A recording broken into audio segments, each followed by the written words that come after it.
어제 어떤 분에게 이런 말씀을 들었어요. 강남대 앞에서 대학 새내기들을 잡기 위해서 요즘에 신천지가 굉장히 열심히 포교 활동을 하고 있다. 이런 소식을 전해 들었습니다. 네, 이제 포스트 코로나 시기에 접어들면서 신천지가 그때 당시에 많은 신도를 잃었죠. 그러면서 아예 자신들의 이 포교 활동에 큰 획을 그었어요. 여러분들도 보시겠지만 이제는 아예 우리는 신천지입니다 이렇게 배너를 만들어서 갖다 대놓고 포교 활동을 해요. 이전에는 숨겼다면 지금 아예 드러내놓고 하는 거예요. 굉장히 공격적인 활동을 펼치고 있는 것이죠. 왜 그런 것일까요? 왜 그런 것일까요? 더 많은 사람들을 데리고 와야, 그죠? 또 자신이 그 안에 14만 4천에 들어갈 수 있다라는 또 진짜 알고 기대야 되는 그런 중압감이 있잖아요. 그리고 그들에게, 우리 모두에게겠지만 그들에게는 더욱 이 땅에서 이 코로나를 통해서 자신들의 교회가 핍박받고 마치 이 요한계시록이 완전히 열려서 자신들은 남아있는 아름다운 주님의 신부인데, 성도인데 그것들을 적그리스도적인 이런 어떤 형태들이 자신들을 옥죄온다. 그러니까 끝날이 가까웠다. 이렇게 지금 몰아갔다는 거예요. 이게 어떤 부분은 맞고 또 어떤 부분은 맞지 않죠, 여러분. 무엇입니까? 첫째는 지금 우리가 마지막 때를 지내고 있는 것이 맞습니다. 둘째는 그들은 주님의 진리하는 이미자들이 아니에요. 그러면 이곳에서 오는 어떤 우리가 그 주님 앞에 바로 서야겠다. 나의 삶을 돌아보고 우리 주변에 모든 것들이 주님께 정렬되어 있는지 더 돌아봐야겠다. 더 깊이 주님과 기도해야겠다. 교제해야겠다라고 각성되어져야 되는 부분들은 우리한테 있는 거예요. 그렇죠? 근데 오히려 보통 교회를 다니는 성도님들은 이런 마지막 때에 대한 주님이 주신 경각심에 대해서 많이 잃어버렸어요. 또 삶이 어느 정도 돌아가니까. 그쵸? 그건 저도 어떤 부분에 있어서는 피할 수 없는 그런 부분임을 고백합니다. 저희가 또 잠들어 가고 있는 거죠. 주님께서 말씀하시는 걸 깨어나라고. 정말 너희들이 깨어나야 한다. 각성되어야 한다. 이와 같은 때에 나의 성도가, 나의 신부가 일어나서 나에게 나의 마음으로 이 땅에 나의 구원과 구속을 풀어낼 수 있도록 너희가 중보하고 기도하고 선포하고 또 더 많이 이 진리의 복음, 생명의 복음을 나눠줘야 한다라고 얘기하고 있는 때예요. 그런데 우리는 오히려 주님의 부르심에서 멀어져 있는 것 같고, 참 신천지라고 하는 이 비진리 안에 있는 사람들은 죽도록 해요. 죽도록. 아이러니죠. 그래서 여러분들 아신지 모르겠지만 신천지는 하얀색과 검정색 옷만 입어야 돼요. 예배 중에 예를 들면 하얀 탑, 검정 바지라든지 치마를 입어야 된다든지, 검정 옷 빼입던지 하얀색 옷 빼입던지 이래야 된다고 해요. 그래서 예배가 끝나고 그 강남대 앞에 나올 때 100명이 넘는 사람들이 우르르 그런 모양새라고 막 나오는 거예요. 사람들이 얼마나 그 사람들 보면서 시선이 가겠어요. 저 사람들 뭐야? 이렇게 하지 않겠어요? 그냥 그 군중이 지나가는 것만 봐도 사람들이 눈길이 따라갈 거예요. 저들은 뭘까? 원수도 이렇게 합니다, 여러분. 원수들도 세상에 자신들을 드러내고 자신들의 의로움이라고 보여지는 것들을 보여주기 위해서, 나타내기 위해서 온갖 짓을 다 해요. 근데 우리는 어떤가요? 제가 어느 날 이런 생각을 했어요. 저는 사실 되게 편리주의자입니다. 잘 아시겠지만, 그죠? 또 제가 지금 또 살도 많이 쪄서 옷도 잘 안 맞고 하니까 더 정장 입는 거 힘들어요. 그런데 교회 나올 때, 내가 교회 나올 때 주님 앞에 더 깨끗하고 아름다운 모습, 주님을 만나는 데 있어서 내가 더 힘을 쓰는 게 내 마음뿐만 아니라 내 자세에 다 배어 있어야 되는 게 너무 맞는데 내가 너무 회의해진 게 아닌가라는 생각이 갑자기 들었던 거예요. 그래서 어떻게든 더 갖춰 입으려고 노력하기 시작했어요. 어떤 때는 맞는 바지를 찾느라고 막 30분을 입었다 벗었다 많이 하기도 해요. 위에 옷이 너무 또 아래 바지랑 안 맞아가지고 또 벗었다 입었다 이런 걸 해요. 그래서 그 전날에 미리 옷을 챙겨놔야 되는 경우들도 있고 이런 일들이 막 벌어지는 거예요. 먼저 제가 몸을 잘 관리를 했으면 이런 문제가 없었을 텐데. 그래서 또 잠깐의 후회와 회개를 합니다.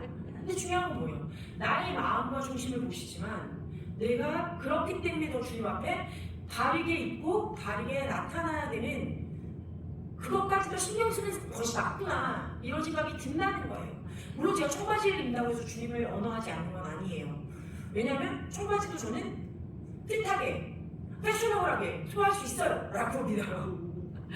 그러나 중요한 것은 저희들이 어떤 옷을 어떻게 차려입든지 주님 앞에 내가 주님을 정말 중요한 분이라고 믿고 나간다면 거기에 맞는 자세가 준비되어야 된다는 것이죠.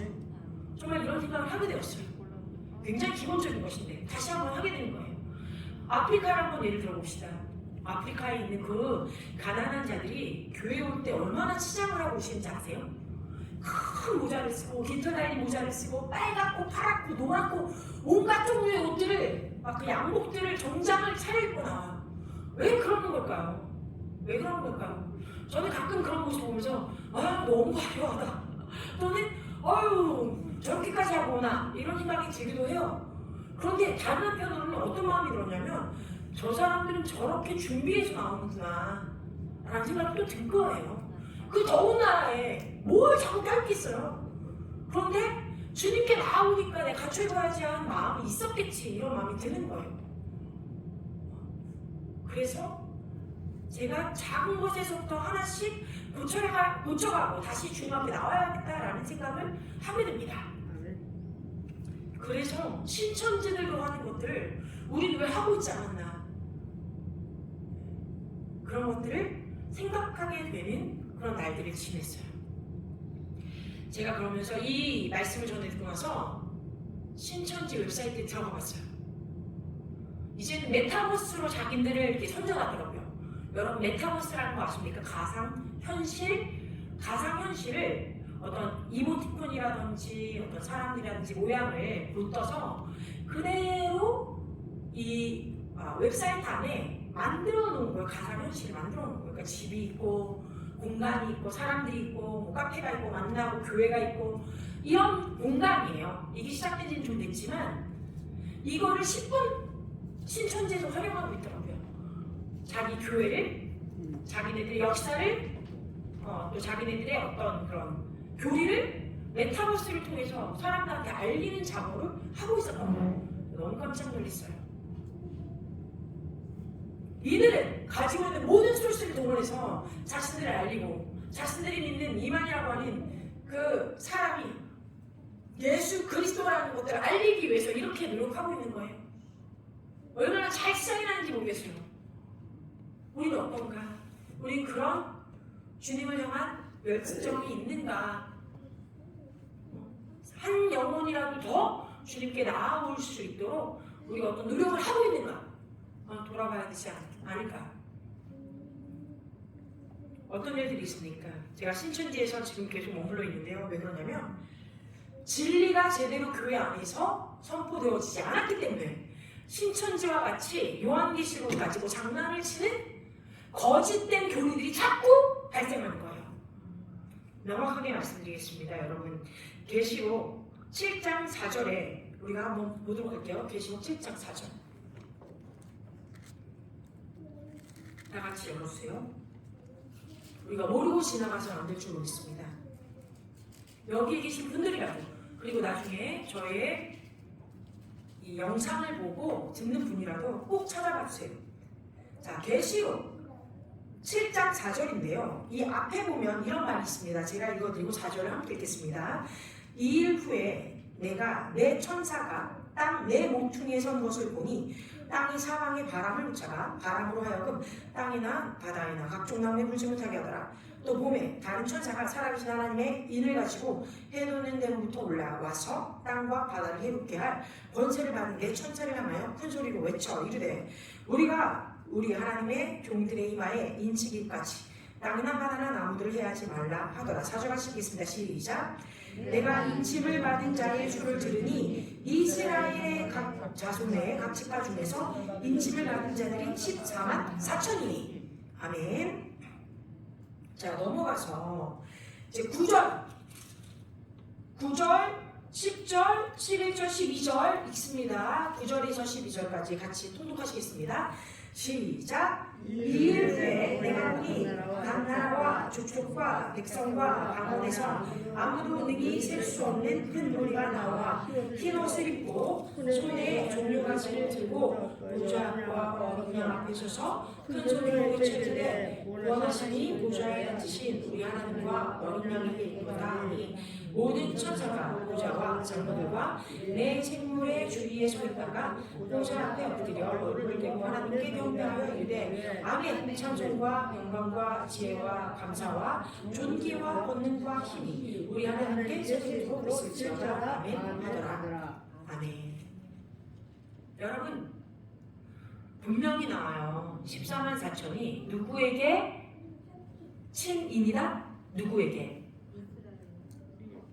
이스라엘. 다 같이 이스라엘에게. 이스라엘의 각 자손 각 지파라고 되어 있습니다. 무슨 말이에요? 유대인이라는 얘기예요. 여러분, 유대 지파를 얘기하고 있는 거예요. 이것이 교회가 아닙니다. 우리가 조금 어려운 얘기를 하자면 대체 신학이라는 것이 오랫동안 한국 교회에 머물러 있었습니다.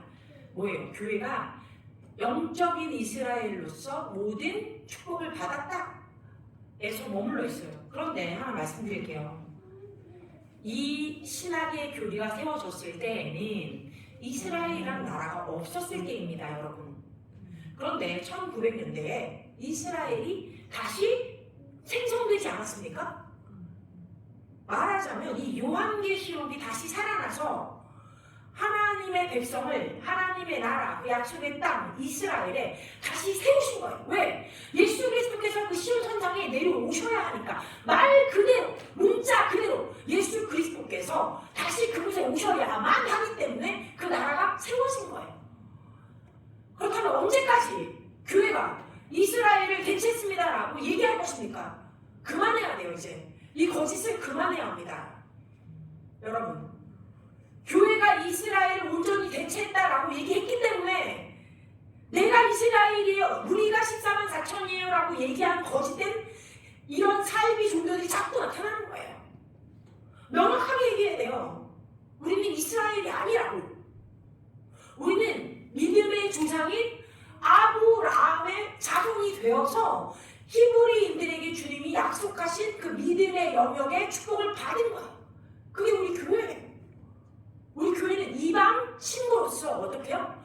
이방인이나 예수 그리스도의 몸된 교회로, 신부로, 왕으로, 왕의 자녀로 이 땅 가운데 하나님의 나라를 세우는데 앞장서야 되는 주님의 제자들이요, 자녀들이요, 몸이요, 신부.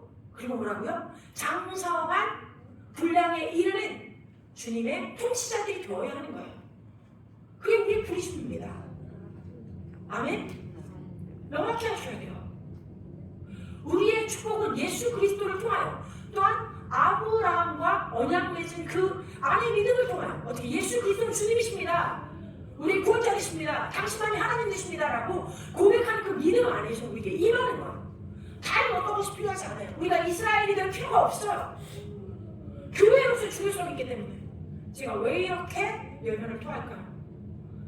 왜 이 거짓을 우리가 거부하지 않고 계속 거기에 머물러 있어서 이런 이단 사이비들이 요한계시록을 가지고 잘못 푸는 것을 명확하게 안다라고 얘기하지 못하느냐는 거예요.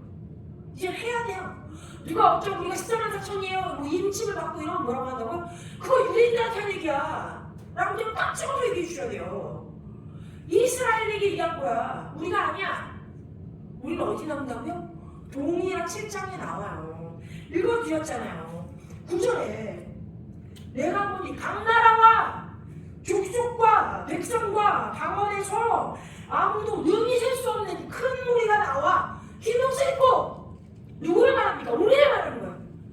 아멘. 능히 셀 수 없는 큰 무리, 우리들이라고요. 이런 큰 무리의 이방 교회가 일어나는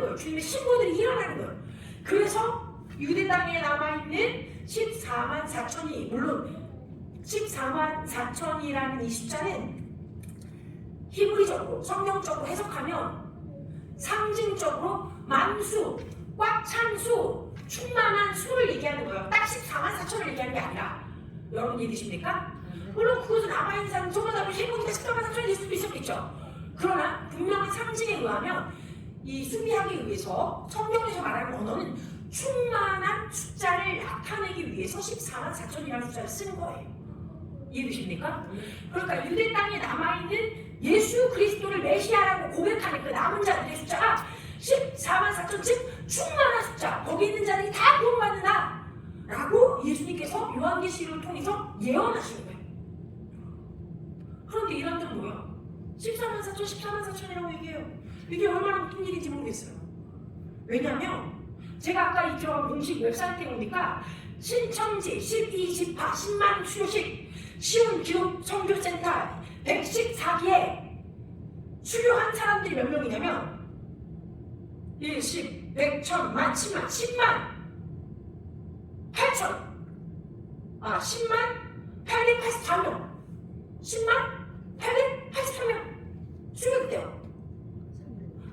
그러면 얘네들은 알고 게 아닌가 봐. 그죠? 14만 4천이 넘어갔어.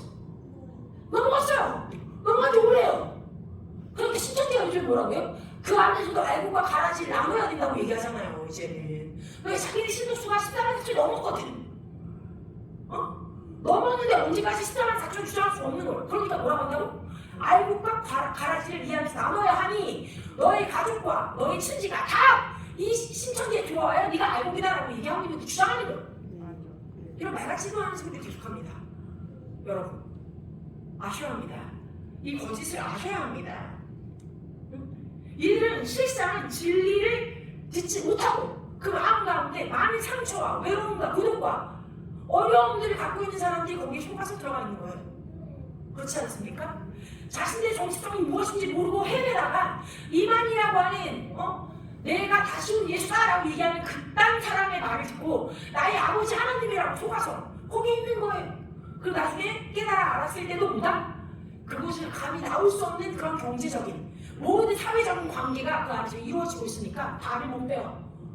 거짓인 줄 알아도 거기에 있어야 살아갈 수 있다고 믿는 속임 가운데 눌려서 더 이상 살아갈 수가 없는 거예요. 어떻게 해야 할까? 그들을 구해내야 되지 않을까? 구해내야 하는 거예요. 기도해야 해요. 우리는 중보해야 해요. 그들에게 우리가 먼저 진리를 알아요. 어떻게? 우리가 큰 무리요 흰 옷을 입고 주님 앞에 나오는 교회다. 우리가 주님의 신부다. 우리가 14만 4천에 들어가는 것이 아니고 그럴 필요가 없다. 너희의 오리고 잘못된 것이다. 그리고 너희는 이미 14만 4천 넘었어. 그럼 너는 그 안에서 진짜 알고인지 가는지 넌 알아?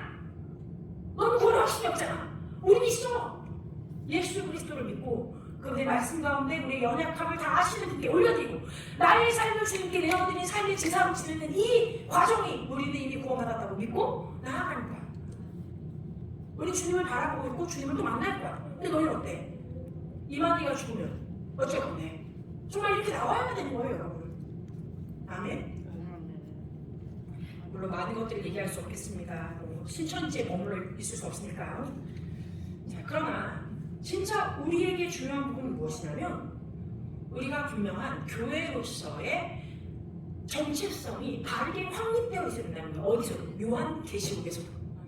여러분, 요한계시록에서도.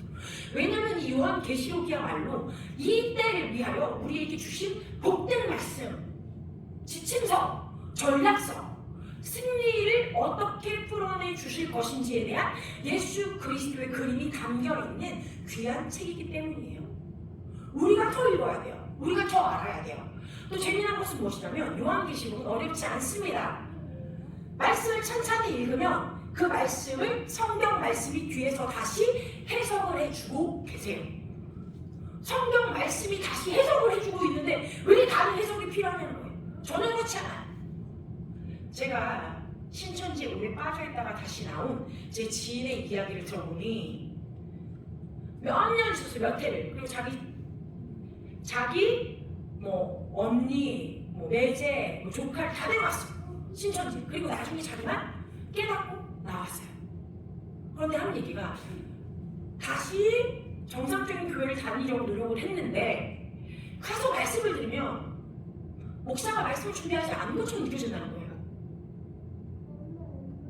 저는 그런 생각을 했어요. 그게 틀린 말은 아닐 수도 있지만 다른 말로 하면 이 친구가 너무 오랫동안 신천지에서 말하고 있는 비유적인 풀이, 해석, 상징, 속임, 미혹 이런 게 너무 많이 들으니까 그냥 교회에 가서 정말 단순하고 간결한 하나님의 진리된 그 말씀이 나올 때에는 들어가지가 않는 거예요. 귀를 시원하게 해주지 못하고 지식적인 어떤 부분이 뭔가 모자란 것처럼 느껴지니까 예전에 중독되어 있었던 메시지로부터 벗어나지 못한다라는 생각이 들었어요.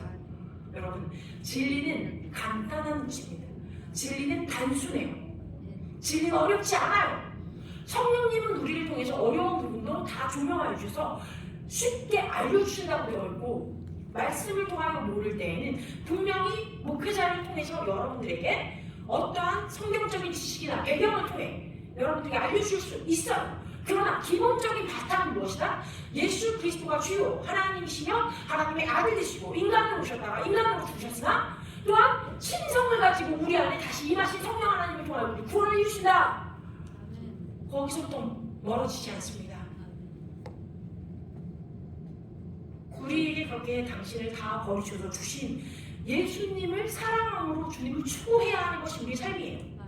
그것이 부르신 자들에 대한 하나님의 소유된 우리가 해야 될 태도이고 우리가 살아가야 할 방법입니다.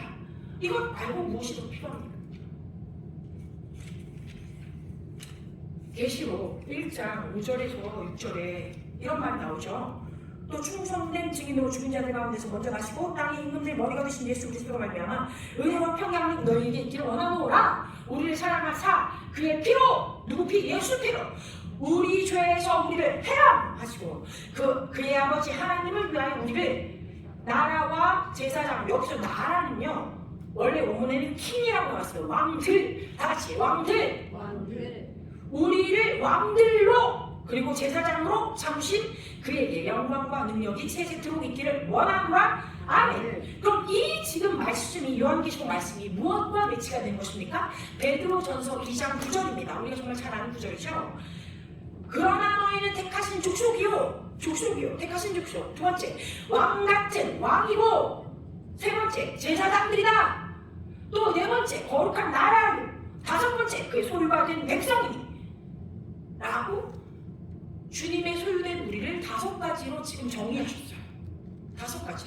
다 같이 말해보겠습니다. 택하신 족속, 왕들, 제사장들, 거룩한 나라, 하나님의 소유된 백성. 이렇게 다섯 가지로 우리를 정의하고 계십니다. 이것을 가지고 요한계시록이 통일한 말을 우리에게 또 해주고 있는 거예요. 왜 이렇게 하셨나? 그 다음에 말하죠. 베드로전서 2장 9절 후면에 너희를 어두운 데서 불러내어 그의 하나님의 기이한 빛에 들어가게 하시니에 아름다운 덕이 무엇입니까? 뭐로? 또 베네핏 또는 그분의 유익성, 그것을 선포하게, 그분의 선하시고 좋으심을 선포하게 하려 하시니라. 우리가 전에는 하나님의 백성이 아니다가 이제는 하나님의 백성이 되었고, 전에는 긍휼을 얻지 못했지만 이제는 하나님의 긍휼을 얻은 자로서 살아간다라고 말씀하고 계십니다. 아멘. 자, 제사장은요 하나님께 사역하는 자들입니다. 우리가 다 제사장이에요. 여기 있는 저 목회자인 저만, 또는 명광 전도사님만, 또는 김수 목사님만 제사장으로 여기 서서 하나님께 예배드리고 하나님께 사역하는 자가 아니에요. 말씀하셨잖아요. 우리 모두가 그리스도의 신부된 교회 모두는요, 성도는 하나님의 제사장들이에요. 제사장이 뭐 했다고요? 그 당시에 뭐 했나요? 구약이 뭐 했죠? 제물을 잡았죠. 그 제물 잡기 전에 또 뭐예요? 제물을 가져온 자의 죄를 안수하고 이양합니다. 어디로? 이 가지고 온 제물에게. 그리고 나서 그 죄를 이양받은 동물을 잡아 죽입니다. 그리고 나서 하나님이 제사장에게 준 방법대로 다 쪼개고 자르고 잘라서 바친 다음에 하나님이 주신 순차에 맞춰서 주님의 것은 주님에게, 또 자신이 가져갈 것은 자신에게, 또 버릴 것은 버리고, 또 사람들에게 나누는 것들은 나누고 하는 그런 일들을 거쳤어요. 그게 예배였어요, 여러분. 그게 예배였어요. 여러분들이 하셔야 되는 것들이 이런 것이에요. 예배 시간뿐만 아니라 날마다의 삶 가운데 뭐예요? 주님의 것은 주님께 드리고, 주님의 것이 아닌 것들, 버려야 될 것들은 제거하여 버리고, 또 주님 앞에 아름다운 흠양하여 드릴 수, 하나님께서 흠양하여 받으실 수 있는 그 번제를 드리는 기도와 찬양과 감사와 또 날마다의 회개의 고백, 또 주님을 사랑한다는 고백 드리면서 예배 드리는 거예요. 제사 드리는 거예요. 주님을 어떻게 높여드리는 거예요. 그게 우리 제사장적인 직분이에요. 또 동일하게 뭐라고요? 중보자로서 다른 이의 죄를 대신 회개할 수 있어야 돼요. 중보 회개하여야만 합니다. 나와 나의 가족을 위해서, 또 내가 모르는 어떤 다른 사람들을 위해서, 또 이 나라를 대신해서, 우리 위정자들을 대신해서 우리가 주님 앞에 바로 서지 못한 것들을 중보하고 대신해서 회개해야 합니다. 그것이 제사장적인 직분이에요. 우리는 그렇게 부르심을 받았습니다. 아멘. 또 다른 것은 무엇입니까? 우리가 왕이라고 하셨습니다. 왕. 제가 이러한 유의 말씀을 지금 계속해서 전달해 드리고 있는 것을 여러분 깨달으셔야 돼요. 왜 동일한 것 같은데 계속 말하지? 완전히 바뀔 때까지, 완전히 바뀔 때까지, 우리 삶에 나타날 때까지 끊임없이 이야기해도 모자랍니다. 왜? 계시라는 것은 무엇이다? 내가 알지 못했던, 내가 또는 머리로만 가지고 있었던 information, 정보가, 성경의 말씀이 또는 들은 것들이 나의 마음에, 나의 혼에 완전히 들어와서 이것이 어떤 의미구나 깨달아 알아진 것들이 삶에 사용되어지는 것이 계시기 때문에, 계시는 revelation, 계시는 무엇을 한다? 삶을 변화, transform 시킵니다. 뭐라고요? 정보인 information은 inform 해주는 거예요. 정보를 그냥 알려주는 거예요. 계시, revelation은 우리의 삶을 변화, transform 시켜주는 거예요. form이 뭐예요? 어떤 형태를 만들어요. 변화된 모양을 가지고 나오는 거예요. 우리 삶이 변화된 모양이 나타나야 돼요. 그래야 계시가 임한 거예요. 할렐루야. 근데 그 계시는 말씀을 통한 성령 하나님의 순결입니다. 우리 안에 성령 하나님 다 있으시죠? 아멘? 우리의 삶이 변화되어야 되는 것이 맞습니다.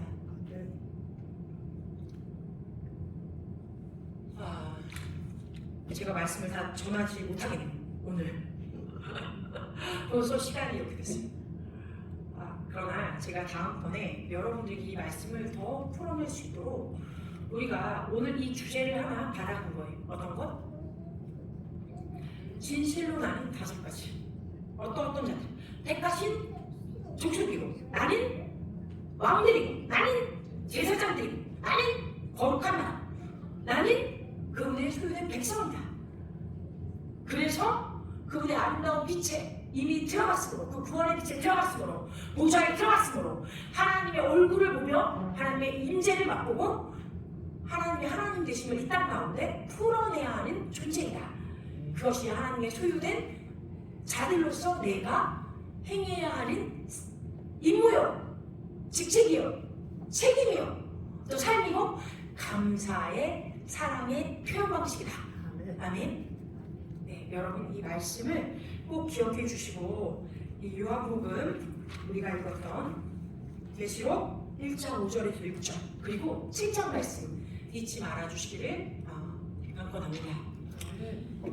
다시 한번 기도할 때 이 말씀이 진실로 나의 정체성을 주님의 자녀로서 또 교회로서 주님 앞에 바로 설 수 있는 그런 장성한 분량까지 우리가 자라나가는 이 과정이 흔들리지 않고 더 견고해지도록, 말씀 가운데 진리 가운데 견고해지도록 우리가 날마다 주의 말씀을 먹고 기도로 주님과 교제하고 또 삶 가운데 사랑을 전하는 우리 하늘빛 교회 성도님들 되시기를 기억해 주시고 기대하시고 또 기도해 주시길 바랍니다. 지금도 요양원에 아프신 분 때문에 여러 지금 상황들이 벌어지고 있는데 잊지 마시고 기도해 주시기 바랍니다. 또 김미양 집사님 아주대 대학병원에 시어머니 장례가 이루어지고 있습니다. 소식이 왔거든요. 혹시 원하시면 나가시면 되겠습니다. 같이 기도하시겠습니다. 아빠 하나님 감사합니다. 진실로 우리 가운데 주님의 백성으로 주님이 택하신 그런 왕들이요 제사장들이요 나라요 또 주의 백성으로 주의 빛을 전할 자들로 우리를 세워주셨는데 이 땅 가운데 우리의 삶이 흐트러지지 않도록 정말 구분된 자로 구별된 자로 살아갈 수 있도록 우리를 만져주시옵소서. 우리의 연약함 주님 다 아십니다. 다시 한번 주님께 내어 드리겠습니다. 나의 감정과 염려나 미래에 대한 불확실함이나 두려움이나 또 나 자신에 대한 분노나 화, 정죄감 모든 것들을 주님 앞에 탈탈탈 다 털어서 다시 한번 내어드리겠습니다. 우리를 깨끗이 주의 보혈로 씻어주시고 정결케 하여 주시며 주님의 영으로 우리에게 주의 진리만을 말씀하여 주셔서 내가 너와 함께함이라 내가 너를 버리지도 아니하고 세상 끝날까지 함께할 것이다. 내가 너로 말미암아 기뻐하고 즐거워하고 있다. 너는 이미 구원받은 자일 뿐만 아니라 너는 나의 아들 예수 그리스도와 같이 장성한 분량으로 일어서야 되는 그런 통치권을 지닌 자다. 너희가 이제는 어린아이의 모습을 벗어 던지고 장성한 자로 이제는 아버지되며 하나님 되는 그 하나님의 마음에 합한 하나님의 사업에 이 구원 사업에 이 구원의 역사에 이 왕국에 참여하는 자 될지어다 하시는 주님의 강력한 부르심에 응답하는 우리 모두가 되기를 간절히 원하고 주님께 그 능력을 구하고 예수의 이름으로 축복하고 선포합니다. 주의 나라를 이루시옵소서. 또한 이 땅 가운데 주의 나라를 이루시옵소서. 이 세대의 주의 나라를 이루시옵소서. 주의 통치가 주의 치유와 회복과 주의 강력케 하시는 그 능력이 주님의 주님 되심이 주의 빛 되심의 주님 되심이 이 어두운 가운데 강력히 비춰지는 그러한 주님의 나타나신 역사 영광의 역사가 더 강력히 일어날지어다. 감사드리며 우리 주 예수 그리스도의 이름으로 기도합니다. 아멘. 교회 소식 간략하게 전하겠습니다. 아까 말씀드렸던 것처럼 집회 소식이 있습니다. 3월 3일에 2시간에 김보라 선교사님이 계시고 4월 21일에는 데이빗 나인 목사님 오시고 5월 5일에는 린다 리버티 목사님 오십니다. 그 외에는 계속해서 우리 하늘빛 교회 하나요양원 영광의 소망 교회를 위해서 계속해서 기도를 부탁드리고 우리 기도를 좀 나눴던 것처럼 성도님들의 건강을 위하여서 계속 기도를 부탁드리겠습니다. 요양원이 또 잘되고 교회도 부흥될 수 있도록 계속해서 기도를 부탁드리겠습니다. 4월 10일 총선을 위해서 우리 함께 계속해서 기도 부탁드리겠습니다. 다 같이 자리에서 일어나셔서 결단 찬송 516자 함께 찬양하시고 기도하겠습니다.